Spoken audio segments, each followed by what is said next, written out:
untuk mengajukan pembelaannya. Terima kasih Yang Mulia. Saya akan membacakan nota pembelaan yang saya tulis di Rutan Polres Jakarta Barat yang saya beri judul Setitik Harapan di Ruang Sempit.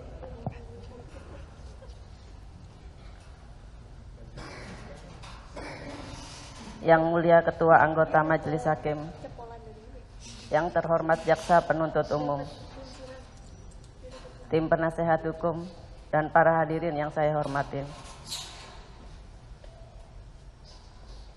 Pada awal kesempatan ini, perkenalkan saya terlebih dahulu menyampaikan puji syukur yang tidak terbatas atas kebesaran dan berkat Allah yang Maha Kuasa. Tuhan yang Maha Pengasih, atas perlindungan, perawatan, dan napas kehidupan bagi saya dan anak-anak saya.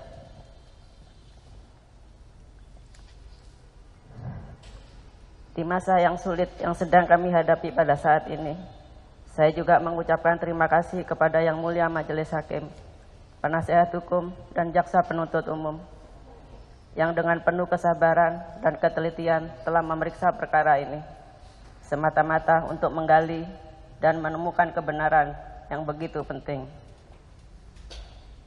untuk menentukan keputusan yang adil bagi semua pihak, tidak terkecuali bagi saya selaku terdakwa.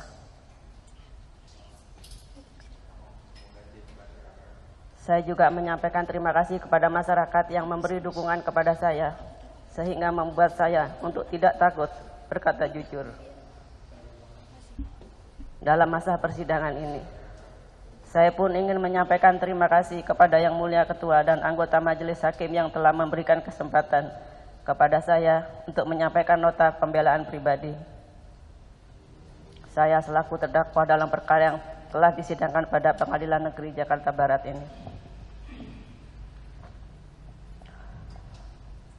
Majelis Hakim yang saya muliakan, penasihat hukum yang terhormat jaksa penuntut umum, sejak awal saya ditetapkan sebagai terperiksa dalam perkara ini. Beragam tudingan telah disebarkan kepada media dan seluruh masyarakat bahwa saya telah dituding sebagai pemilik diskotik, seorang mucikari, bahkan seorang bandar narkoba. Dan pada saat ini ingin menyatakan bahwa tuduhan tersebut tidaklah benar. Saya juga tidak memahami bahwa saya yang belum memberikan pernyataan apapun telah dicap seperti itu.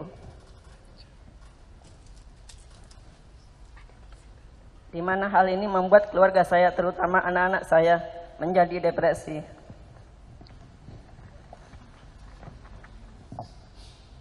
Pada kesempatan ini saya juga memohon kepada keluarga saya, terutama anak-anak saya, maafkan Mama atas peristiwa yang terjadi ini, sehingga membuat kalian bersedih, kecewa, bahkan kelelahan.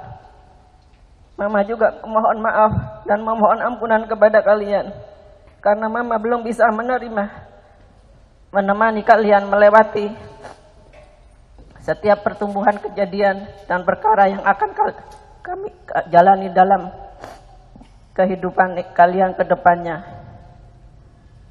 Seperti pada ayat Alkitab dari Roma 12 ayat 10 yang berkata, hendaklah kamu saling mengasihi sebagai saudara dan saling mendahului dalam memberikan hormat. Sama seperti ayat Alkitab di atas, Mama juga berharap bahwa kalian dapat bertumbuh menjadi seorang yang saling mengasihi, jujur, dan saling menjaga satu sama lainnya.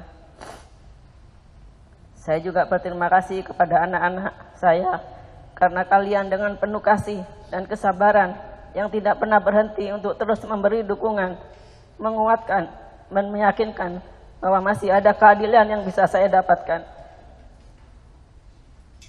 Di dalam ruang tahanan yang sempit, saya terus merenungi betapa rapuhnya kehidupan saya. Dan tidak pernah terbayangkan sebelumnya bahwa kehidupan saya akan jatuh terperosok dalam permasalahan seperti ini. Demikianlah penyesalan kerap tiba di belakangan, di mana hal ini membuat saya stres dan akhirnya jatuh sakit karena kerap memikirkan anak-anak saya serta permasalahan ini.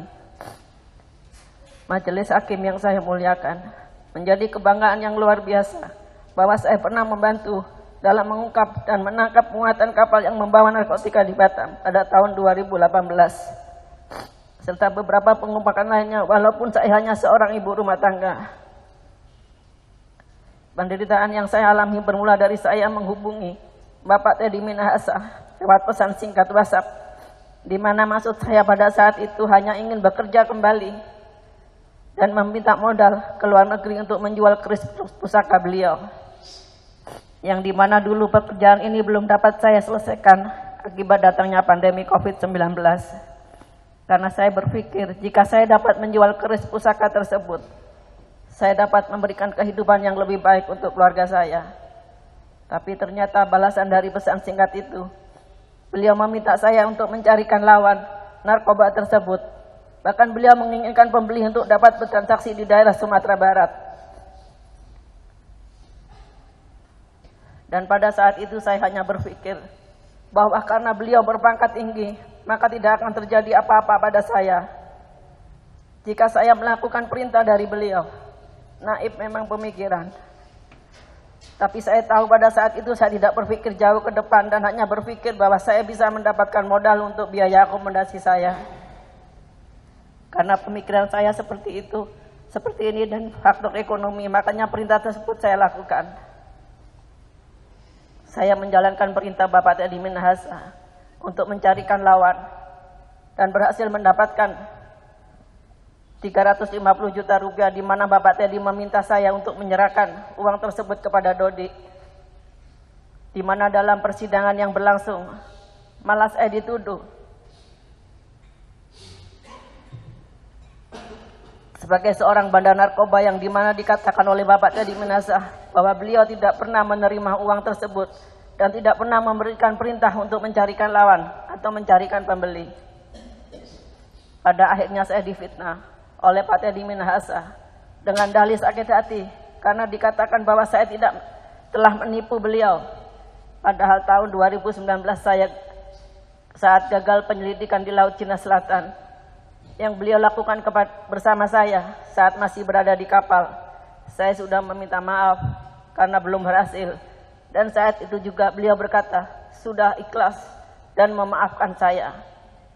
Namun pada persidangan ini beliau terus menyudutkan saya seolah-olah saya adalah seorang bandar narkoba yang besar, sehingga perlu dilakukan skenario penjebakan seorang jenderal yang besar dan aktif. Padahal sudah jelas dalam pesan singkat tersebut, beliaulah yang menyuruh saya. Majelis hakim yang saya muliakan, yang terhormat jaksa penuntut umum dan penasehat hukum, sebagai penutup saya mohon kepada yang mulia majelis hakim, sudilah menerima nota pembelaan saya ini. Semua kejujuran telah saya berikan selama masa persidangan ini, kiranya dapat menjadi bahan pertimbangan majelis hakim untuk dapat memberikan putusan yang seadil-adilnya bagi saya. Kini saya serahkan masa depan saya kepada putusan majelis hakim. Selebihnya saya hanya dapat berserah kepada kehendak Tuhan.